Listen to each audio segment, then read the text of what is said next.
And I just pressed it. Now we're live. What's up, guys? You know what night it is? Wednesday night, off-centered with Dustin, the sports card dad, and we have Neo Cards and Comics joining us as well. It's going to be a very fun show. Neo knows a ton. Dustin talks a lot, and I make fun of him. But we're going to rely on you guys. There's going to be a lot of questions being answered from the chat because this is a slower week in the hobby. We already had the National. We have Industry Summit coming up in a bit, but that's not that exciting, to be honest. So we're going to be answering your questions and seeing what Neo is up to. So, Dustin, I know that we started the show a minute late because you have something going on. What are you staring at right now? Yeah, I had 4 auctions on eBay that I was bidding on. And out of the 4, there was one that I really wanted. And the other ones were ones that I also wanted, but there was 2 duplicates in there too. So it was like 2 of the same card. And so, but the other problem was they all ended within like 1 second of each other. So I couldn't really I just had to bid on all of them. And so I bid on all of them. I lost the one that I really wanted, and I ended up winning both the duplicates. So Can you tell us what you won and what you lost? I'll share next week because I'm still trying to get the other stuff, and I don't want not to say that actually this is kind of off the wall stuff. Some people are wouldn't be interested in all in it, but it's kind of niche, so I don't want any extra competition. But I'll share next week for sure. Okay, how about this? Just to help people out, give us a hint that you'd have to be so good to be able to guess right, but at least it's something.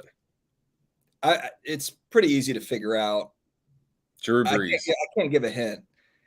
Is it non-sports or sports? It's a huge IP. And okay, so it's non-sports. Right. It's a huge non-sports IP. Star Wars, Star Trek, Pokemon, Simpsons.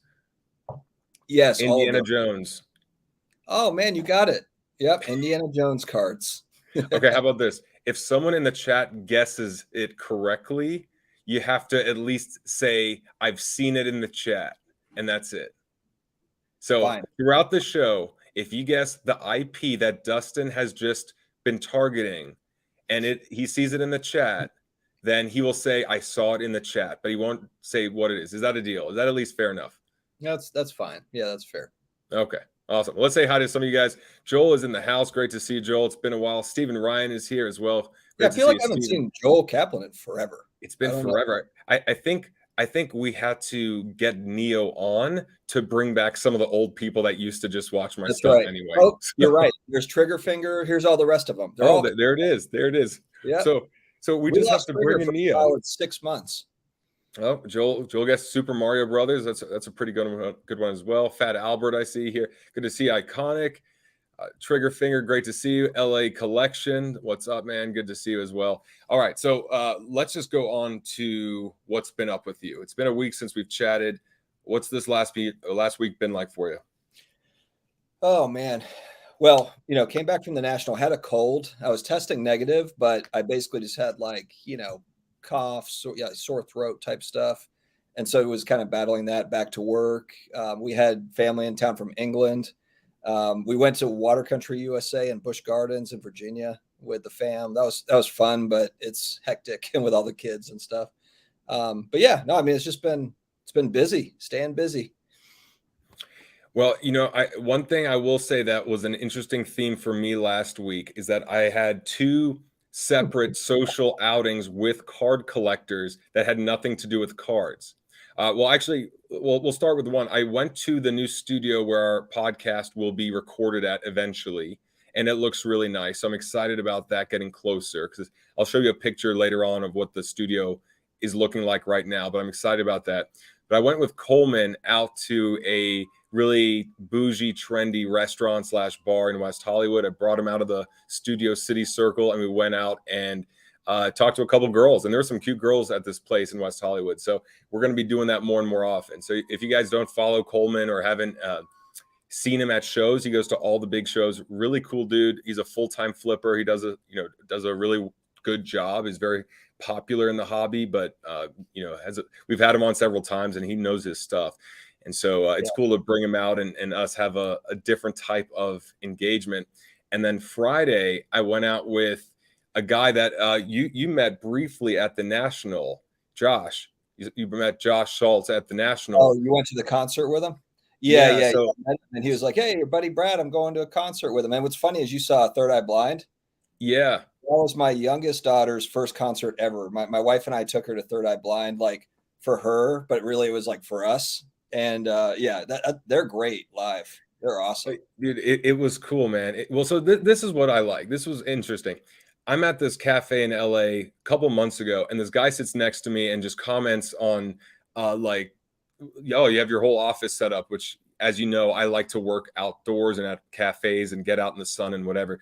And it was him. It was this guy, Josh. He's like, oh, by the way, I met you and your buddy Dustin at, I think, the Dallas Card Show last year. And so we just struck up a conversation, naturally talked about music, and then it went into our favorite bands. And then all of a sudden we talked about Third Eye Blind. And he's like, oh, dude, I've seen them many times. My wife loves them. Da, da, da. So we ended up getting tickets to it at YouTube Theater, which is at SoFi, really beautiful, intimate theater. And it was a great time. But it's like, who knows, who could have guessed that talking about cards could lead to us going to a concert together because we have a favorite band in common. So it was just a really cool experience. And so Taking Back Sunday was the other band. If you guys are in your 30s or late 20s, you might know Taking Back Sunday, but it was a solid concert. Is that my Wi-Fi? Dustin? Oh, Dustin.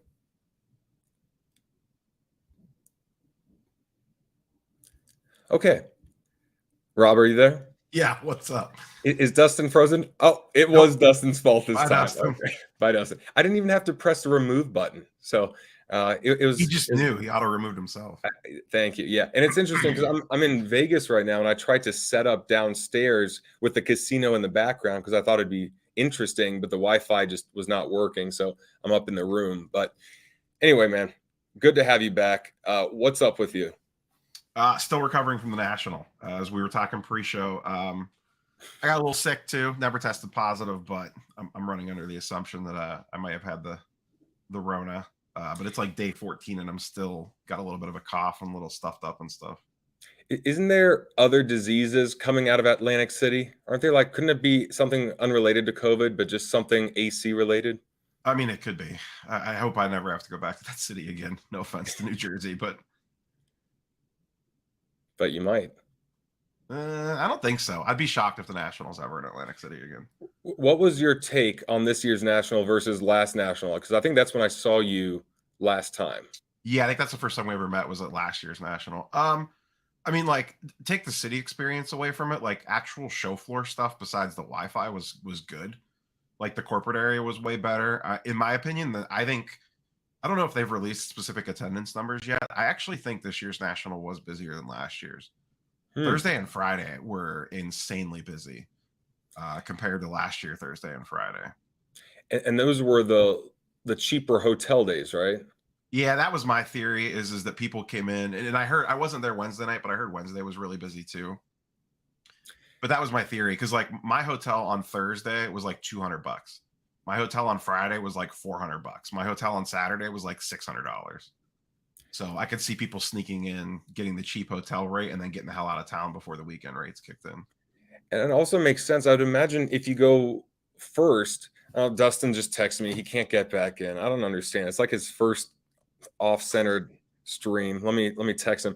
But also on the first couple of days, isn't that when you would be able to target the cards you want the most? So people going Thursday and Friday see the freshest cards there, and if they're looking for something rare, they'll be able to find it versus and perhaps the best deals, because it's like, hey, if someone is underpricing their cards, I want to spot that now and take advantage and then get out. And then when it's a flood, maybe it's more of a bidding war.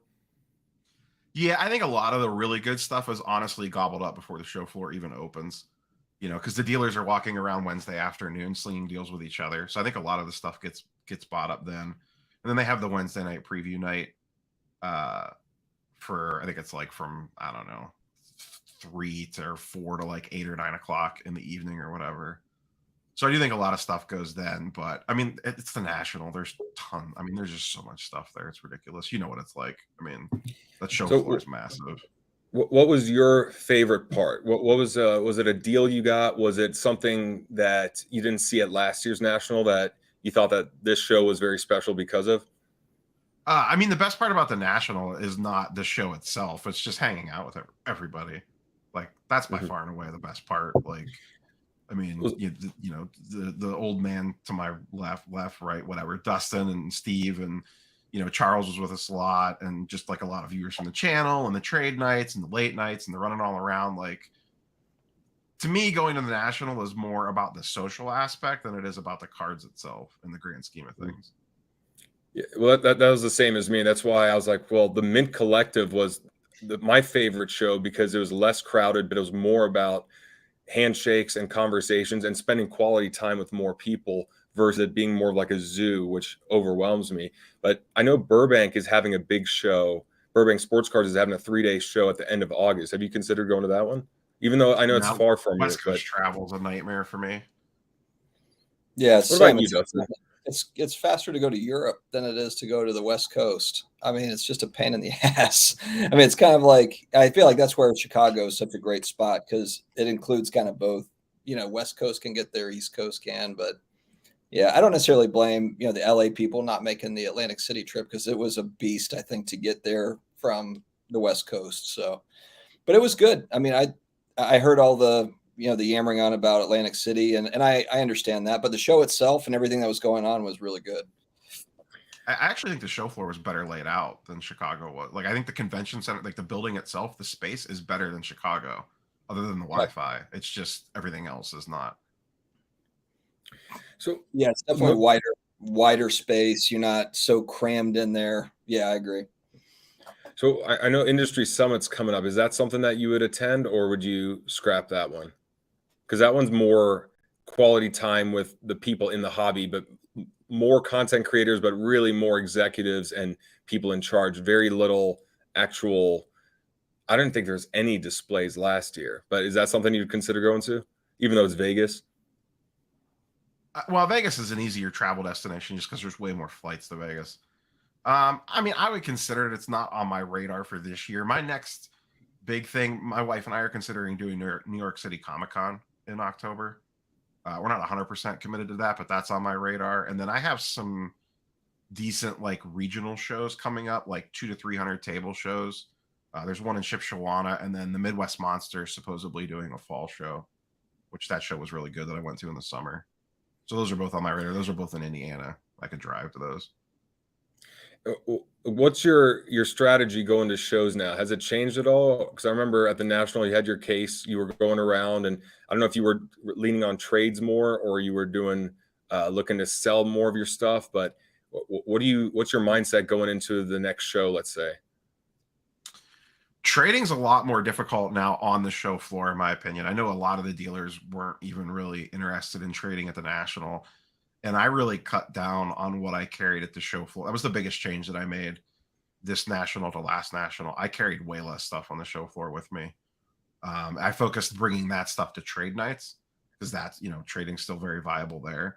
So it's more like, do I have a couple liquid cards to throw in the bag that I'm looking to get off of, like maybe a Herbert or a Burrow or whatever that I could use either in trade or trade plus cash to get into something that I want. But just straight trading is pretty difficult on a buyer to dealer relationship right now, unless you just have something like insanely good.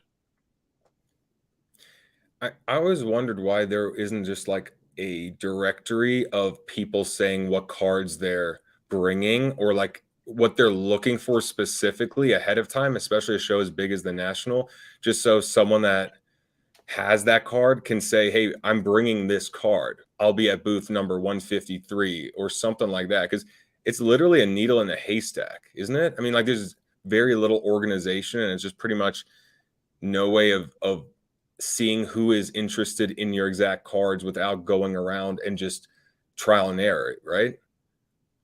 Yeah, my video today was actually ways to improve the National, and one of the things was I think it'll be a stretch before we ever get that far where you could like look at a dealer's inventory, because just updating that once the show goes live would be nearly impossible. But I do think that they need some sort of app or whatever with like an interactive map, and maybe dealers could put like a showcased card that's something really rare or whatever. But I guess they could do that on IG just as easy. Most of the big then you have dealers to go to every IG. have IG presences, so Yeah, but that's not a searchable. no, it's not searchable, but they have virtual events, to where they're like, virtual trade shows. really, I feel like the National should have that kind of mirroring the physical show. It's such a big show. And I think that would be worth the investment of allowing, and it actually could be an upsell for exhibitors. You know, if you want to have your virtual booth to where you can kind of post announcements on it, you can post certain cards that you're selling, maybe stuff you really want to move. You can kind of have a top 20 list of what we have at our booth or whatever. But then that way, kind of what you were talking about in your video, Neo, you have like a set app, you know, that's for the National. They're the virtual exhibit booths with the booth numbers, so you can actually find stuff, you know, because that's the other thing is you end up trying, like, literally there was a viewer that was trying to help me find cards. He had it written down on a piece of paper, like, you know, booth 1225, and even trying to find those wasn't always easy to do. So yeah, I mean, hopefully that gets better. I would love to see just like, I mean, I think leveling up the National tech wise is something they're probably going to do, but I think it's going to come very slowly. Like, I think at minimum, an interactive map that you could flag stuff on. Like, at minimum, if I'm walking the show floor, I should be able to pull up an interactive map and like highlight a table to say, like, I want to come back here later to look at whatever, like, just to know that that's where the table is. Because yeah, you could take a picture, you could write it down, but once you get in the mess, the sea of people, it's hard to track down stuff, even with booth numbers. Yeah. And I mean, to be fair on this comment here, makes it more efficient for burglars. But you could say, I have Jordan rookie cards, this, and then always have it in a safe in your hotel or whatever, and people can inquire ahead of time. And like, I think no matter what, that can happen. There are people there with 7 figures, maybe 8 figures worth of cards, and that's going to be the same whether it's like a burglar is not like, oh, I really want to steal this one. I think they're really looking at the dollar value more than what the specific card is. So it's like, you know, a lot of dealers there have a lot of cards worth a lot of money. And so I don't think they're too concerned about the specific card. They're just looking at, this is 100K, this is 50K, whatever else. But I think it would help a lot more than it would hurt. And, you know, I think it just needs to be more efficient where people are looking for things that are specific. But every card show you go to, it's just a scavenger hunt. And even though that's fun in a way, if you're really looking for a specific card and you have 400 tables to check, it's just so inefficient. And there's a chance that it is there, but then by the time you get there, the guy says, yeah, I sold it 4 hours ago. And then you may have been willing to pay more. So to me, it's one of those things where I look at the hobby and go, that is so outdated compared to what you see exist in so many other areas of life. Yeah, I think there's a lot of different things they could do to like modernize a card show. Whether and I think, you know, I think someone made a comment on my video today. Like, in 3 to 5 years, how much different are card shows going to look as the younger generation that's in cards now transitions into like the dealer side, and like more of, I don't want to say like the old guard like steps aside and the new younger generation kind of comes in, and you start to see that rotation in dealers. Like, how much different are things going to look once you get, you know, these, I mean, in some cases 14, 15, 16-year-olds that are flipping cards like crazy step over and start setting up at actual tables and stuff. That's actually a really good point, because, you know, if you think about it, a lot of these longtime dealers, they've had a spot there, so they get renewal, that they can renew, they get like first rights to renew, you know, and so that's why you have a lot of vintage. Really, that's my opinion. I think that's why you have a lot of vintage at that particular show. You have a lot of modern too, but the reality is there's a ton of vintage at that show because it's longtime dealers that have been there for, you know, forever. But what if, you know, the new people that are running it switch it up? What if they put a bid on it to where it's like, hey, you know, it's a bidding war for tables now. You know, it's that in demand. We have a wait list of 1,000 companies that want a table at the National. We can't afford, you know, to just give you that spot. You know, we're going to put it up for bid or whatever. I mean, I don't think that would be that crazy of a thing to happen. And then you're in kind of to what you're saying. There's definitely kind of factions where you've got the young 20-something sports bettor, you know, that are into breakers, that are into breaking. And not to say that older folks are not, but it was just funny to me being at a vintage booth and just listening to all the yelling and commotion over at the breaker pavilion, all the vintage people just like rolling their eyes like, oh my God, you know, all the like screaming, you know, over there at the, you know, the breaker pavilion. It's just very, you know, you got these different factions, which is kind of interesting. What's funny about that is because, like, we were talking right before the show about Industry Summit versus Mint Collective, And I said Industry Summit reminded me of Ghost of Hobbies Past, because it seemed like it was the same thing that they've been doing for 30 years. And it's fine. It's very traditional. It's a lot of speakers. It's a very old school type of format, but it was not fresh at all. You didn't see influx of money, ideas, innovation, anything. And then Mint Collective in Vegas 6 months later was all innovation, all new. That was like Ghost of Hobbies Future, and everything was like, here is the way it's going to be done in a year and in 5 years and in 10 years. And talking about the transition, if Fanatics takes over, which obviously it looks like they're doing with all the sports, and they're going to be, just streamlining things, which direction is it going to lean? And I would say it's going to lean a lot more towards the younger and more innovative and more technology friendly and more international and more media friendly than what it was in the past. And so you got to make sure that the old school collector is happy with the quality of products and the process. But I think they're going towards that younger demographic that would look to an athlete or an influencer or all these people. That's where they're checking their information from, their social media on, and that's how they're learning about cards and the hobby. And speaking of that global piece that you were just talking about, I don't know if you saw this, but yeah, thanks, Troy. Thank you, Troy. I'll take it. I want 50% of that, Brad. So that's $3 after. Then I'll make sure to gamble until I lose it all, just to spite you. It's gone in 10 seconds.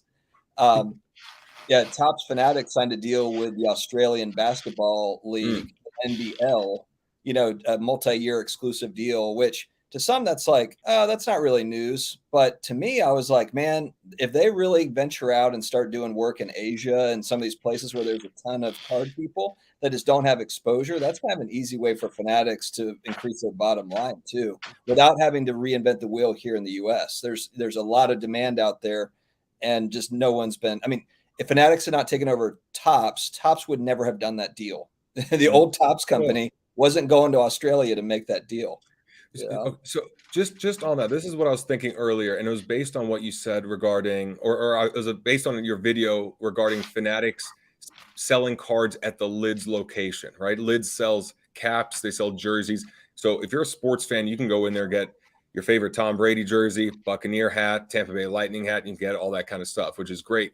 And of course, sports cards just seem like a natural fit, because whether they're into cards already or 90% chance they're not, if it's there and they get to be introduced to it, it just makes sense. And I think to myself, well, could Panini have thought of something like this years ago? They probably didn't care, right?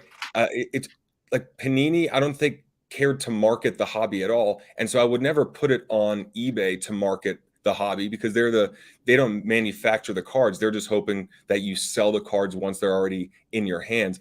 PSA doesn't advertise the hobby, because you have to be in the hobby to grade your cards. But it was really up to Panini and Topps and Upper Deck to market the hobby to people that are not in it. And it still upsets me that I had to learn about the hobby from Gary V, who was not, he doesn't have actual stakes in a company in the hobby, at least at the time. I had to learn about it from him. And yet I was an avid Tampa Bay sports fan and a prior collector when I was a kid. And the fact that I had to learn about it from him is ridiculous. But the fact that Fanatics is starting with these deals with the Australian Basketball League, whatever that was, and putting their cards into local shops where non-collectors would go, sports fans, but non-collectors would go from time to time, I'm already thinking, okay, I like what you're doing already, because it seems like that's more than what I've seen or heard Panini do in the last decade since they've had the licenses.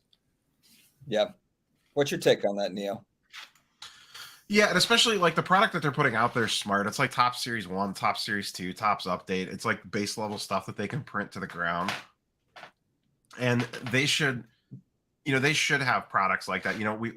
Select's been in the chit chat this week as a product that used to be hobby specific that they've now made retail. And I think they need to get back to, let's have some products that we can print into the ground, put it everywhere. Wawa's, gas stations, grocery stores, Lids, the team shops. And then I think they should tier stuff out, like, hey, then like there's something like a Select that's a hobby specific product It's not super high end, but it's not super low end. And I think they need to get cards in as many people's faces as possible. And I think that's a good way to do it without necessarily. You could overprint, but if you're overprinting on Topps Paper Series 1, do people care? You know what I mean? Yeah. And I think it's not as noticed as much. It's kind of like what you're saying with Select, because that was hobby only and people really kind of looked forward to the scarcity with some of that stuff.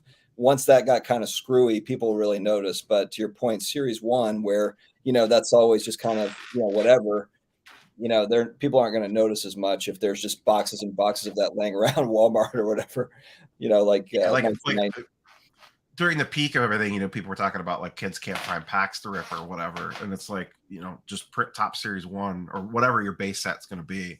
Yeah. Just print that to demand. Like, just keep printing it. Like, have products like that you can point to and say like, hey, there's your packs for $1.99 or whatever for a 4, 5, 6-year-old to rip if they want to. Yeah. Question for the chat. So you have a lot of new hobby money coming in for businesses. I think we've seen that a lot. There's a lot of startups and so forth. So which companies are going to grow? So which one of these kind of smaller-ish companies, whatever it is, whether it be a selling platform, a grading company, or whatever, some sort of service, which one is going to really take it to the next level for next year's national, and which ones are going to go away or just kind of be behind the scenes? Throw your opinions in the chat. We'll pull from that. Do you guys have any opinions on that? Brad, you're a little pixelated over there. You're 8-bit Brad tonight. I can't really talk much since my internet just went out. So it might just be. I was going to say, you literally just disconnected like 5 minutes ago. I was going to go 8-bit and then I'm like, no, I'm not doing it. I'm just going to shut it off, turn it back on again. Well, dude, I'm on hotel Wi-Fi. So all I heard was you guys sounding like robots, like you had a T-Pain's little synthesizer or whatever as you spoke. And it's a bit clearer now, but yeah, my internet's in and out. I'm on whatever hotel this is Wi-Fi. But what was the question? Which companies? And you were at Mint Collective too, where there's a lot of startup companies. Which company is going to turn the corner and really kind of like next year, like 12 months from now, they're going to be doing amazing things or just doing, competing? And which ones are going to kind of flounder a little bit? Do we have an opinion there? Let's see. I think it's Oof. It's tough. I think any middleman is in trouble, right? Any middleman, period, is in trouble. Does that include like I don't know if there's going to be room, does that include also like anybody that buys, sells cards on the secondary market? Fanatics is like, no, like we're going to control all the cardboard in the world. Yeah, I can't think of a company that is not struggling now. I think if the company is struggling now, it's going to be way worse just because Fanatics, maybe they buy you out because you have good infrastructure, but it's like only in this free market can they even survive, maybe with all this, investor money or the seed money. But right now, can we have that many fractionalized companies? I don't think so. Could Fanatics even fund a fractionalized company or partner with one? Maybe they could, I don't know if there's going to be room for any other grading company outside the big three now that PSA is a lot quicker and they actually have a reputable name and that you could sell cards with their label on it and people will recognize it and respect it. So PSA is like catching up. I don't think they're going anywhere. Beckett, I don't know. I know they made a partnership with PWCC. I have to look back into that. But yeah, I mean, I don't see eBay doing as well. I would say that. I don't see eBay doing as well because Really? if Fanatics wants a marketplace, here's the reason. Because if Fanatics wants a marketplace, they make a marketplace for their cards, and then they have a grading company partner, and then eBay becomes the market for after all of that, like the secondary market versus the primary marketplace. So I could see eBay dropping down to the secondary because there's still a lot of complaints regarding eBay. It's not like eBay is just the Amazon of it. Amazon, people are like, wow, the customer service and the selection and the price, and it's so easy. And I got it delivered to this Amazon Dropbox, and then they deliver it here, and it's next day. eBay is like the best we have just because there's the most amount of cards on there and buyers and sellers, but it's not ideal. And if Fanatics says, look, you can buy from us, we'll ship to you, we're going to create our own marketplace. And if you still want to sell on eBay after they're graded and all that, go for it. But how would eBay do better if Fanatics says we want to do our own thing? And they probably will. All right, Rob, what about you? I agree with Brad that I do think eBay, they're kind of like a necessary evil. They've really dropped the ball the last year. There's a lot of things they could have done to kind of sharpen up the sports card marketplace specifically. That, the non-paying stuff is a joke. eBay authenticity guarantee is nice, but I still feel like it should be optional. To your specific question, Dustin, I think anyone that's not one of the big four grading companies is in trouble. Like if you're not PSA, SGC, Beckett, or CSG, I think you're going to struggle to exist, at least in a major share. Well, and do you think with those four, because really we have four good grading companies, do you think they're just going to battle each other down? Like prices keep moving down just because there's so much. I mean, if you think back, has there ever been a time where four grading companies have been doing the volume at this pace? I don't know. I don't think so. Maybe I'm wrong, but I don't know. Have we ever been in a place where there's four good companies that grade cards, and then you also have ancillary companies that might be good companies that are still trying to make a name for themselves. They're not bad companies. They just don't, they're just new. I don't know. Yeah. I speculated I think in the last GemRate video that I did last week, how long do we think the big four are the big four and that there's only three? Like, is there physically enough cards to support four major grading companies? Right. Right now, if you look at GemRate's numbers, the companies can grade about 1.4-ish million cards a month between the four of them. That's at relatively max capacity. And we don't really know what CSG and SGC's max capacity is right now, but let's just say 1.4 million cards a month. Is there enough cards in existence to maintain that number for eternity? What if this? Panini's certainly going to try. Not wrong there, but. So what about this? What if a company says, we are third place, we are fourth place here in the US. We cannot compete with PSA and maybe BGS, but we can't touch PSA. What if we focus on Europe because we can get the first mover advantage over in Europe and become the number one in Europe as it expands? You know what I mean? Because I'm looking like the David Hasselhoff of music, like number one in Germany. Number two. That could be huge because in the US, but number one in Germany. There you go. Right.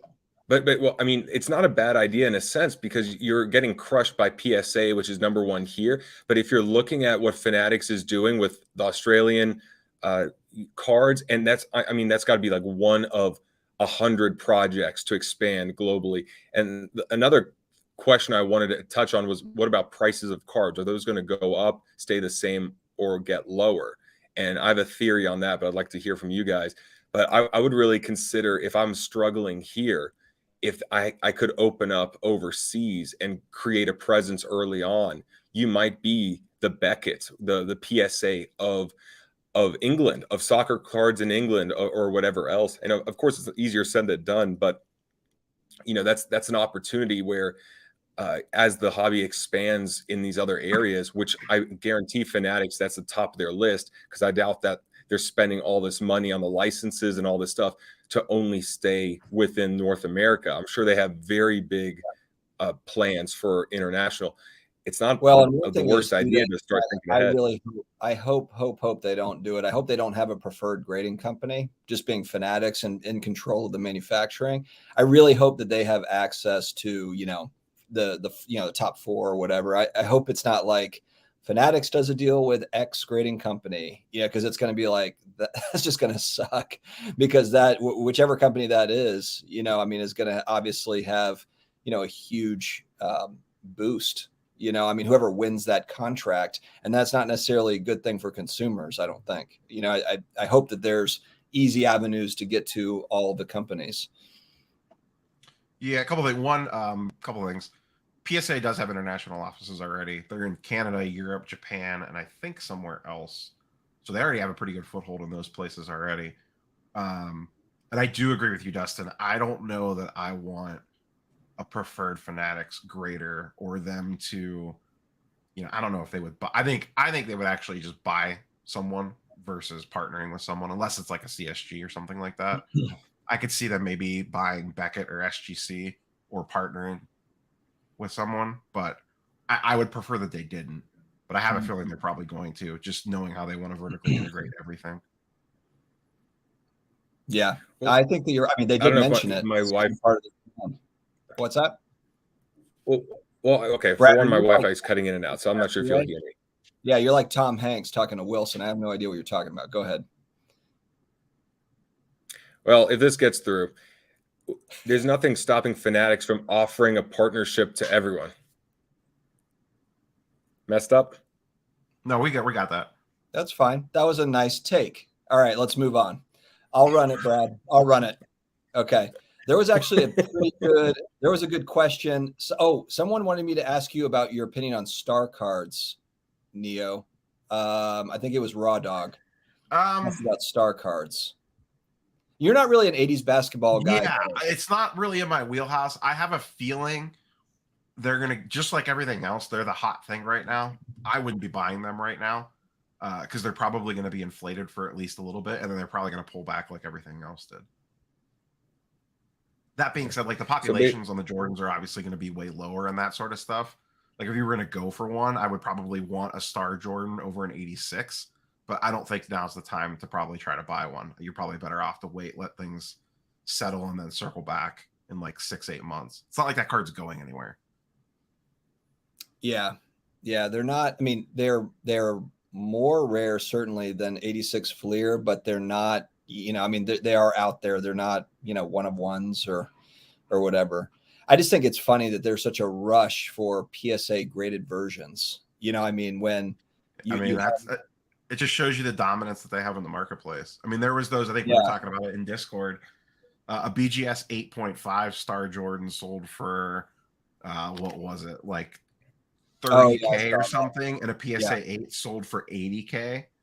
Yeah. What a hell of a deal on the 8.5 for, and I've been seeing more and more of that. BGS 9.5 selling for like 30% of a PSA 10. It's like, what? A BGS 8.5 did 36,000. A PSA 8 did 115,000, both in the same golden auctions. Yeah, that's unbelievable. So actually, you've been doing some work with CSG. I think you said you did a submittal with them fairly recently, right?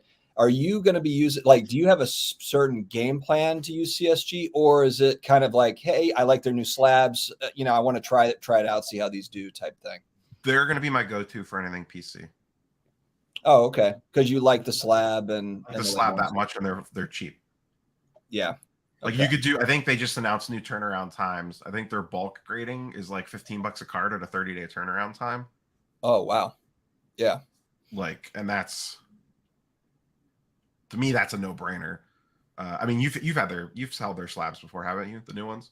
I have their old one. So is their new labeled slab the same exact slab, just has the different same exact slab? It's just I've got some of the older. I've got the older label. Yeah, it's a nice slab. Yeah, I got the Griffey pair. The PSA and the CSG. Yeah, that's a nice card. Griffey's autograph is fantastic. Yeah, beautiful. It's like a they're my go-to for PC. That's what I'm going to use them for. And I mean, we've both talked about this.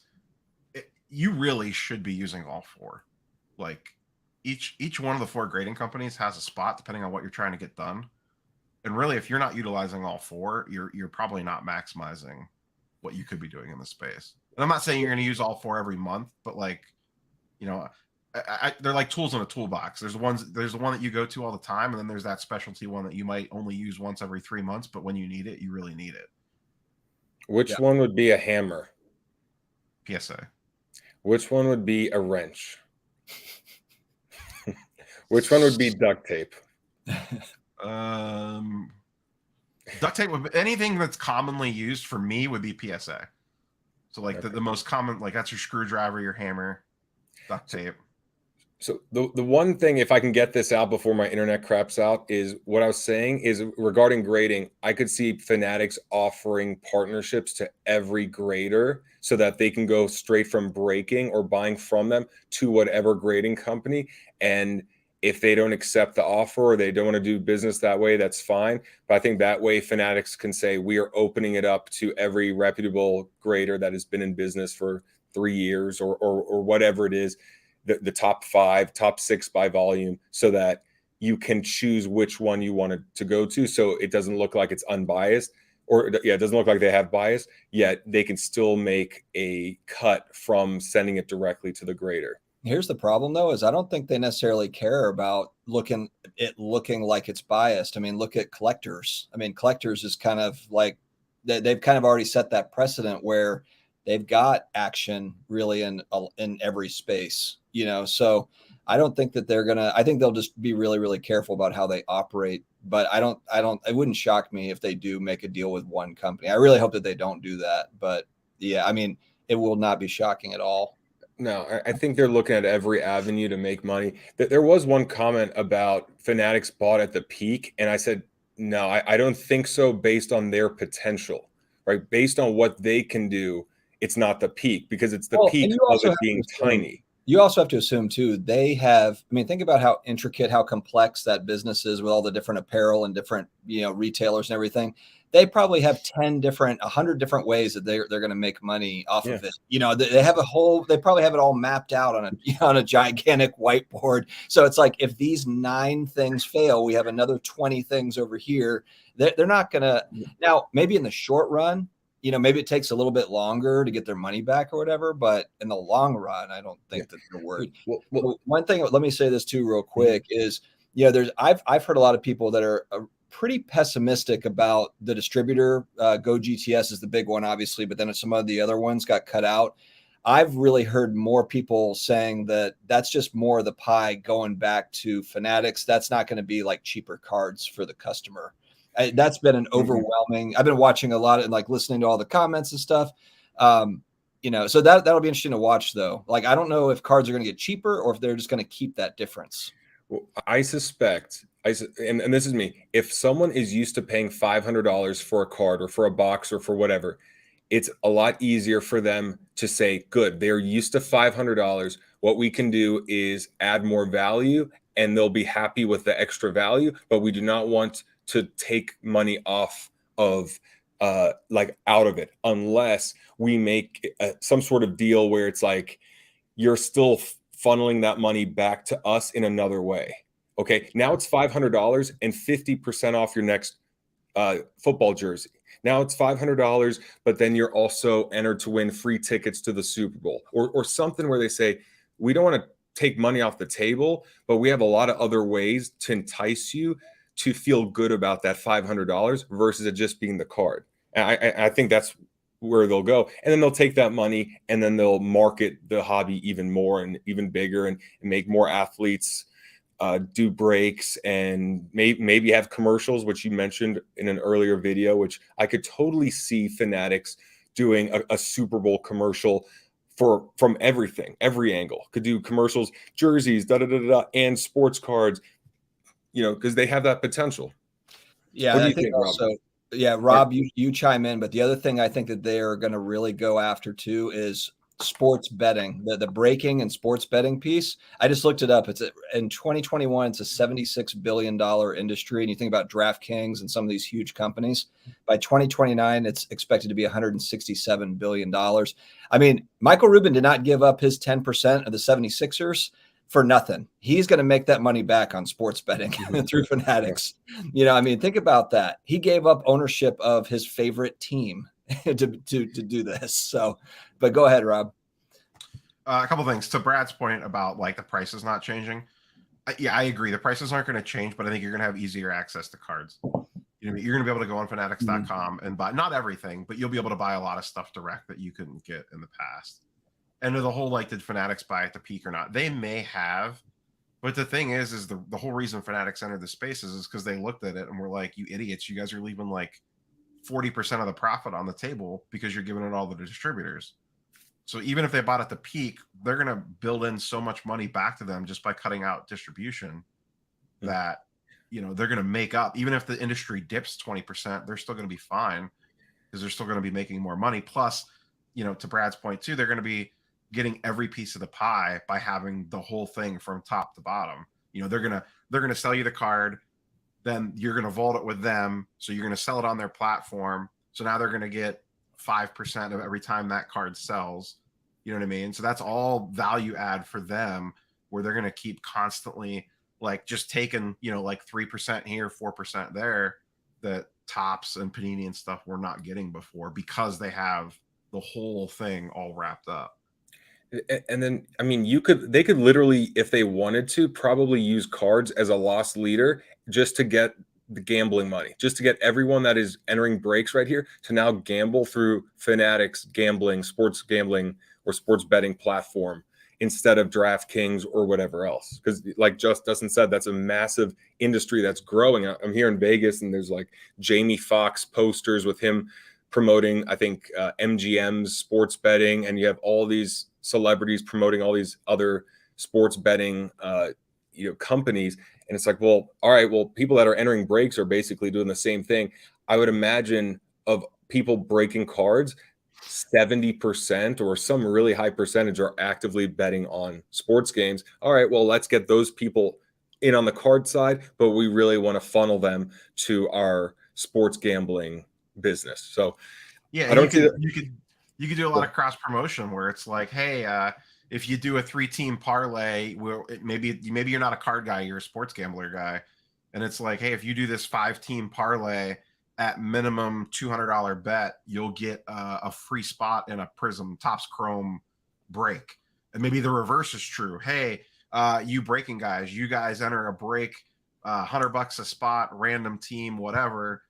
You're going to get $50 credit to the sports book if it's your first time breaking with this product or something like that. What's up, Brian Kingsley? Haven't seen him in a while. Hey, Brian, how's your back, man? I hope it's fully healed. It's been a long time. So I know you had a back surgery or a back injury a while ago. So I hope you're 100%. Let us know in the comment section. But here's the thing with Fanatics, and to your point, you got the sports betting, but these guys, it's just the deal making that happens. They can really, it's like they can get any IP that they want. You know, it's like they have a ton of leverage. They're just deal makers. And that's the thing that, you know, kind of the companies that have just been doing it, they don't really have the innovation. That's really the big game changer for, I think, collectors, whether it's sports, non-sports, whatever it is going to be, you're going to have access to all sorts of different things that you never had access to before. And again, like, who knows, Fanatics might absolutely not execute and screw up the whole thing. But the one thing that they won't do is not have deals in place with great IP, you know, or with athletes or whatever. They'll have that on lock. They'll have that locked down.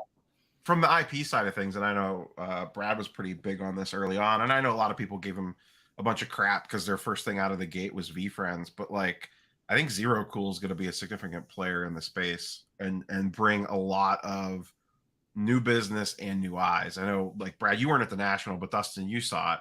The line at the Zero Cool booth for the Stranger Things cards was by far and away the busiest thing on the show floor. Yeah. And they probably have the best booth on the show floor too. That's proper funding.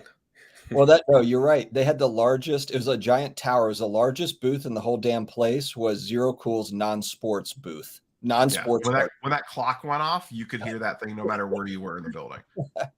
It was incredible. But it's like that should be normal. That should be normal when there is profit and there's growth and there's a vision that's bigger than what it is now. I feel like I want to see it kind of like the Lamborghini show or the exotic car show where everyone's got massive, you know, these like huge industry. I know there's a lot of people that are like, hey, I just want to go to the card show. I like how it is. I want it. But I think it would be cool for that corporate section to really compete. You know, so like when you see the corporate booths, they're like massively done and expensive and all that. I think that would actually be kind of fun. But yeah, you still have your cards there. It's still big enough to have like a massive show.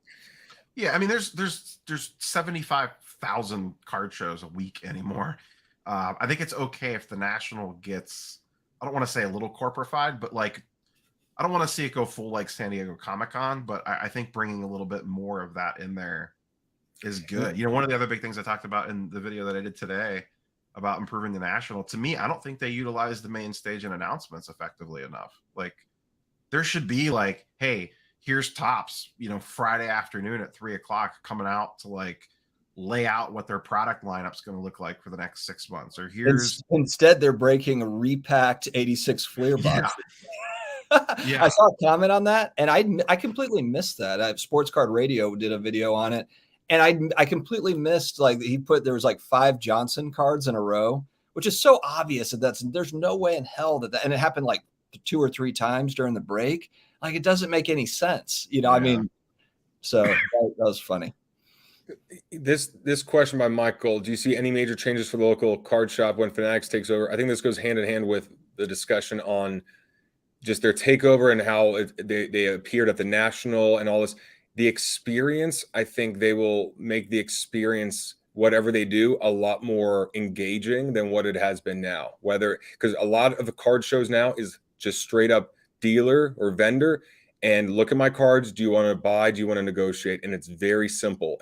And sports cards can be way more exciting when you have big companies with a lot of money to create experiences, like legitimate experiences. And if you've ever been to a car show, there are car shows that go on around the country. And if you've ever been to the New York car show, New York auto show, LA auto show, Chicago, maybe Miami, they have big productions where you could drive Jeeps up mountains, and you could do these Land Rovers on, tilting on its side, and these like speed tracks. And I see Fanatics kind of bringing that element of, wait, it could be a lot more. It could be, local athletes breaking at card shops. It could be, just like the booth with, what was it, Stranger Things. They could be doing big things like that. And so for local card shops, I don't know if they would be doing anything specifically in there, because if they're not getting a piece of it, I don't think they would really invest. I wouldn't be surprised, though, if they do have a certain set of standards that a card shop has to have in order to get product from them. I think what's too is the card shops that are just surviving because they had great allocation over the years because they were consistent customers.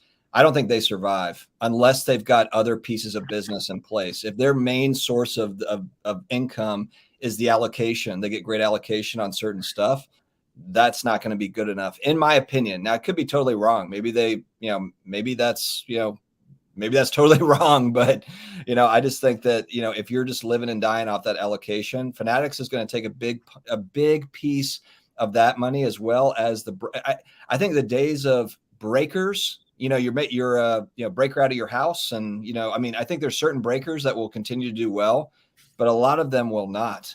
Fanatics is going to take a lot of that breaking money, I think. Well, also, sorry, go ahead, Rob. Go ahead. Well, the only thing I was going to say attached to that is, in year 1, year 2, year 3, they're going to be in the hole. They're putting a lot of money into infrastructure and building this thing out. So if you're a breaker that makes the hobby look bad, or they do some marketing to bring someone in, and then there's a breaker or an experience at a local card shop that is negative, that gets that person out, you'd be really upset if you're a Fanatics, because you go, hey, hold on a second. You have to represent this hobby in the way that we want, which is by the standard that's going to keep them in and buying and interested. So if you're not living up to this standard, you're going to screw it over for us. And we're putting in real money. We're not just going after a lot of money for 2 years. We got licenses and infrastructure for probably in the next 15, 20 years or whatever that they're planning.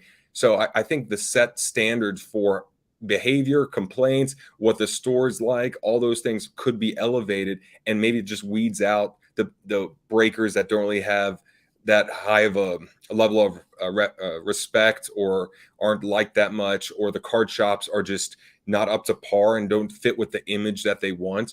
So I could definitely see that happening. But in terms of, I could see them having their own pop-ups. I think that's in big cities. They could definitely have their own pop-ups or their own card shops that maybe it's just in a really good touristy location, and it's less about making money, more about, hey, there's a bunch of tourists here on the Vegas Strip or on Hollywood Boulevard or on, here in South Beach at a certain spot.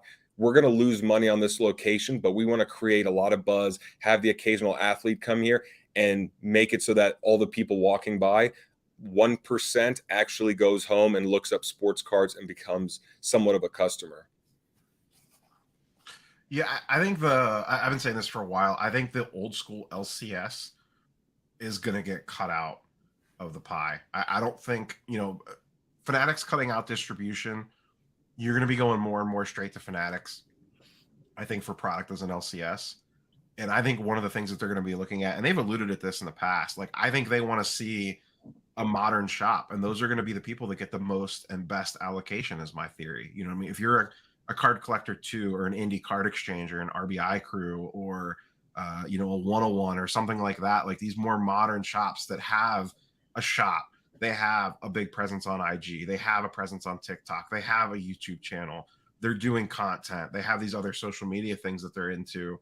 Those are the people that Fanatics is for sure gonna take care of, because one, they're moving a lot of product, and two, they're ambassadors for the hobby. Besides, the 90-year-old dude sitting in the shop with things disheveled everywhere, still pricing stuff out of a Beckett.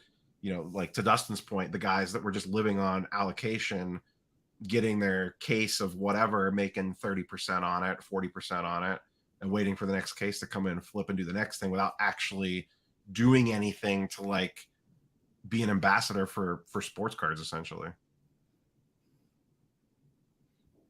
Agreed. Yeah, and I know that people don't like the backyard breaks guys. Those guys are going to be a big part of it. They've got a big following. Yeah. It's all these guys that are appealing to 20 somethings that want to do breaks, and that's who's. I do wonder though if they will have, because on the one hand, you also don't want to bring in, you don't want to invite in a bunch of regulation because your people can't break properly and there's a bunch of screwy things going on. That's another thing where you're talking about, like, are they going to put something in place where it's like, yeah, you can be a Fanatics breaker, but here's the rules that you have to abide by. And if you don't abide by them, then you're no longer getting any product or whatever. I think that'll be kind of interesting to watch, because you have some big breakers out there that have done some kind of stupid things. So, will they kind of clean that up or attempt to do that, or will they just let it kind of ride? I think that'll be interesting. We talked about this earlier about things that won't be around at next year's national. I think there'll be a lot less breakers. You think so? Well, with that being said, when is Fanatics officially producing cards, in your opinion? I think they had said next year's top set, like 2023 top series 1, will be like the first Fanatics influenced set. I think that's part of the reason why you saw allocations get cut too, like starting next year. Talking about basketball, football. So if they get a deal, let's just speculate and say, let's say they get a deal done with Panini sometime in 2022. Obviously, we don't know if that's going to happen or not, but technically they would have control when those next year, like Prism, comes out national years. They'd have control, but I don't know that they would have design influence yet. Yeah, that stuff's like right now, like 2023 Prism is probably already laid out what it looks like, what the checklist is, who's in it, what's in it, what the parallels are. You know what I mean? Because that stuff probably has to be, there's probably a long lead time for a lot of that stuff. So that stuff's probably so far into the pipeline already, they wouldn't have influence on it. So I like, even if they came out tomorrow and we're all running around making breaking news videos about Topps or Fanatics acquiring Panini, I don't know that it would be until 2024 until, like, yeah, it's going to be sold under, Fanatics is getting all the money or whatever, but until you're actually seeing Fanatics influence on what Prism looks like under Fanatics, it might be a year and a half before you see that. Yeah. Like even the current Topps products coming out right now for this entire year are all old guard Topps products, that's being sold through Fanatics. I don't think we see like what Fanatics really wants to do until next year. But even if you're saying, Rob, that if Fanatics acquires Panini, let's say tomorrow, and then the next Prism football, Prism basketball, it'll still be the same product as before, but the way it's distributed, the way that maybe like whether you find it online or in card shops or anything like that, that could be different. The product itself would probably be the same. Back end, they can make more immediate changes on. I'm more talking about like, here's the product lineup, here's the checklist, here's what it looks like, here's how many parallels there are, here's what we're doing with it. Like the front end, like the product in the box, it's going to take them a while to have influence over that. how they get it to stores, they could probably ramp up very quickly. I think it's more the front-facing product that takes, just because there's such a long production life cycle on that stuff, that stuff's already beginning its way into the pipeline.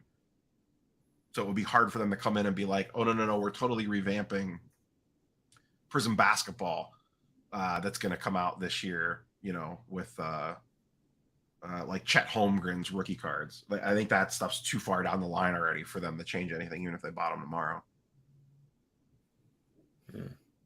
Yeah, that's going to be fun. Dustin? I think that a deal is going to get done this year. You heard actually a good interview on this was Jeremy Lee interviewed Brian Gray, the owner of Leaf.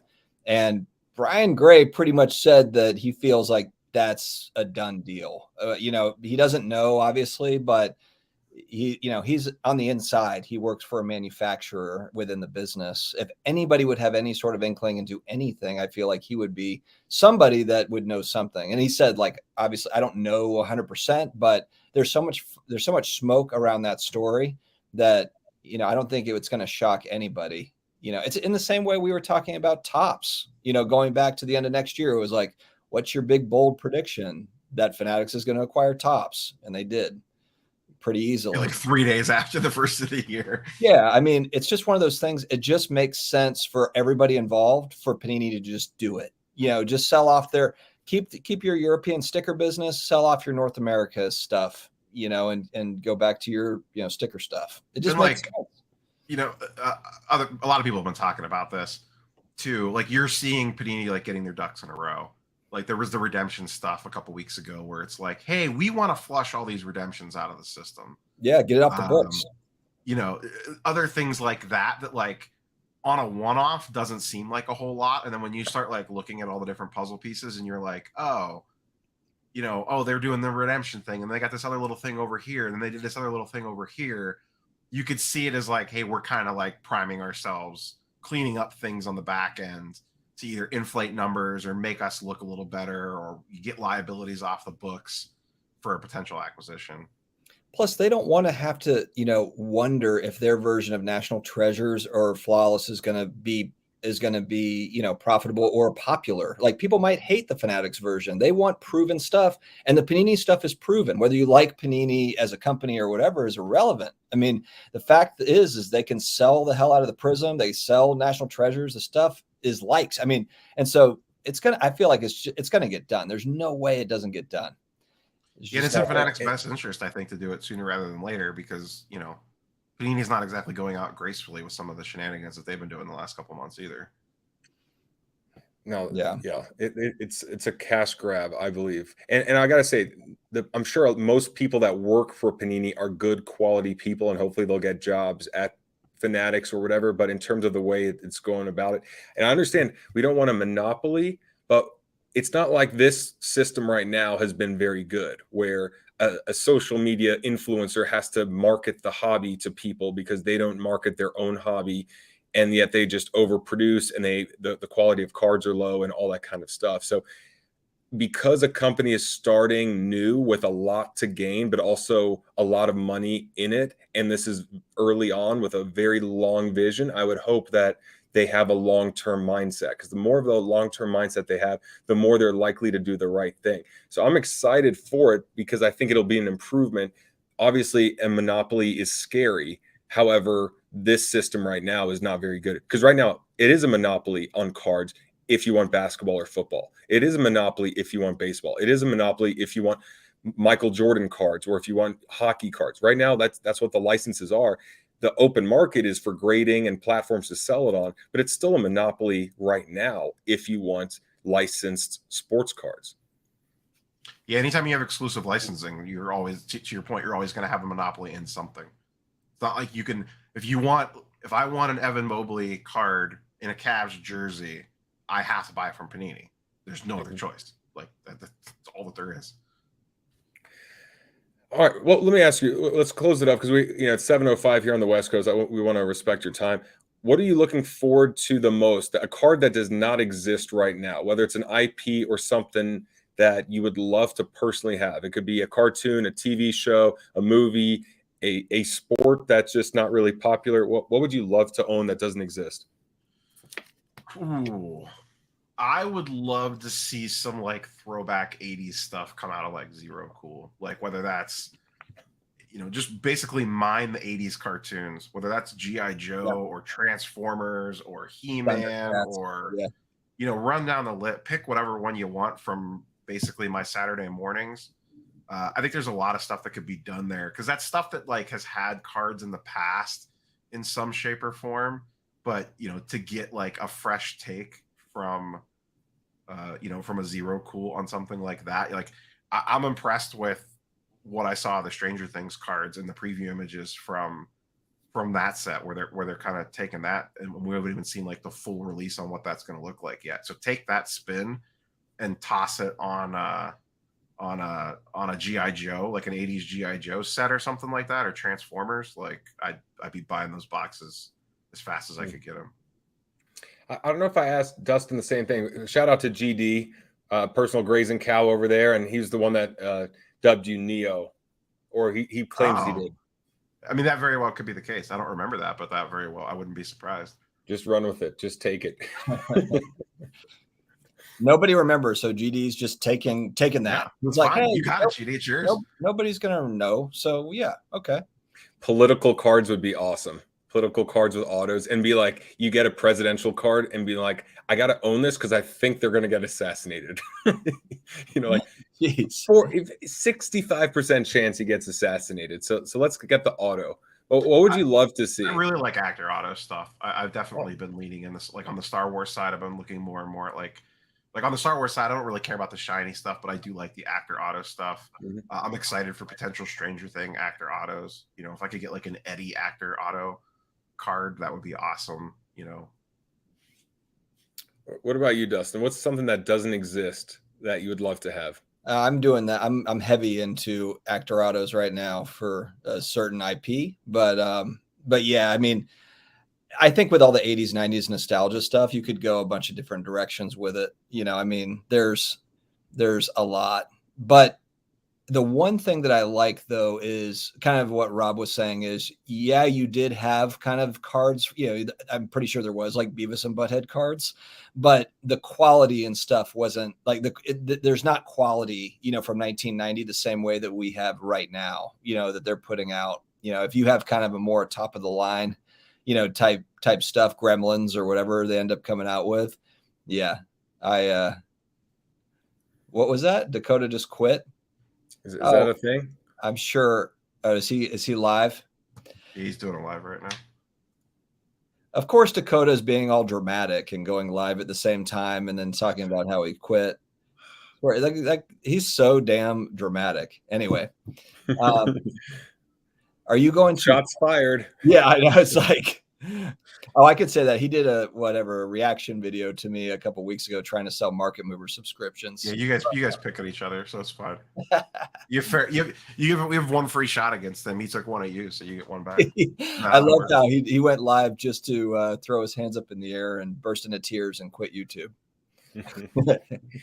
All right, I gotta say this. Wasn't I one of the first people to say celebrity autos need to be bigger? Wasn't I like the first? Like you were early on that. I don't know if you were the first, but you want royalties, Brad? I know. I want props. I want cyber likes, because I swear that it is such musicians, artists, influencers, people that we actually watch for years and years and years. Like I go to the Third Eye Blind and Taking Back Sunday concert with a card collector. I don't have a Third Eye Blind auto card. That's what I would love to have. That's why it's kind of hard to look at another Trey Young, another Justin Herbert. It's like, yeah, they might not even do anything, but this band that I've listened to their same songs for the last 20 years and it doesn't get old, that's someone I could actually buy a card of and feel good about, even if they never put out another good album again.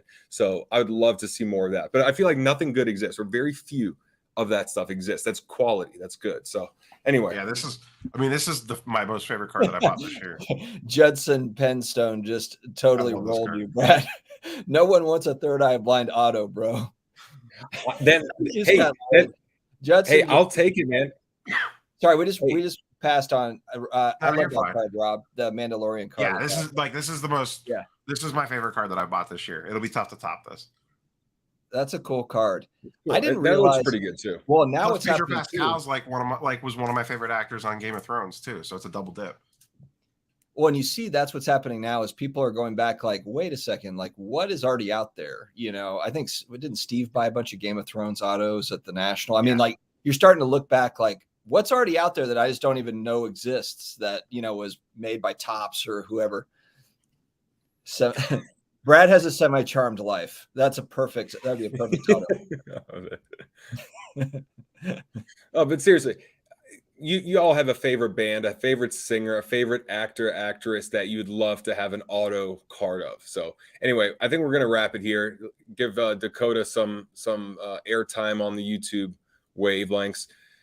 Rob, any final closing thoughts from you? What you're looking forward to the rest of the year, or a bold prediction, something to take us home with? Bold prediction.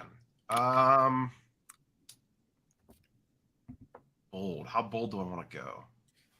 I think we lose one of the big four grading companies this year. You mean like they merge They go out of merge, business? yeah, one of them merges or gets acquired by another one. Oh, okay. Not like closes. And it's not PSA. And it's not PSA. PSA is going to die best. It's not CSG. PSA gets turned into 10 grading companies like Standard Oil, you know, back in the day. You have one of a platform as well? Do you have any takes on a platform? Let's say this time next year, a platform is either non-existent or has jumped up and is way bigger. I don't know which one it'll be because there's so many of them, but I think there's that like are going to fail. well, I just think there's like, how many card scanning apps do we need? Yeah. Well, and how many selling platforms? It's just, there's a lot. The selling platform thing's a little different though, because if they're not a vaulting service, and you could post, if I could take like this Cade Cunningham base prism, and while it's sitting on my desk listed on 5 different selling platforms, I think that's one thing. I do think we have too many vaults though, because the vaulting thing is exclusive. Like if your cards are in alt, you have to sell on the alt platform.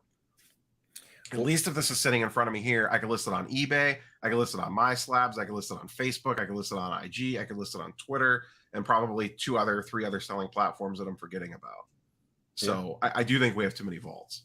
I think PWCC is going to be the vault that takes the hit because they're kind of the original outside of like ComC, but the original for like, you know, more of the higher end stuff.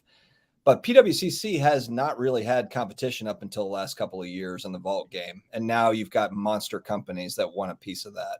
And they have a black cloud over them from past allegations. But, you know, wants that business. Maybe PWCC merges with Golden because Golden has the spokesperson. They have the TV show. They're getting a lot of the higher cards, and then PWCC. And they have the great. grading. Me freezing? Yeah, it's you freezing. You're good. PWCC also has Golden also has the grading company. Don't forget. Yeah. I don't know who froze. If that was me or y'all. We're good. Okay, we'll just end it there. You did great, Brad. Hey, thanks for joining me and Dustin, Brad. Why don't we start doing these on my channel, Brad? Because the Las Vegas the dial-up hotel stuff isn't going to work long term. I only heard half of that. Anyway, guys, if we're still here, let's just end it. I think that's our sign from the universe / my hotel Wi-Fi that I've had enough. My allotment was only for an hour, so now it's really just trickling down. But guys, really appreciate it. We'll see you next week. Neo, thanks again for coming on, and can't wait to do it again.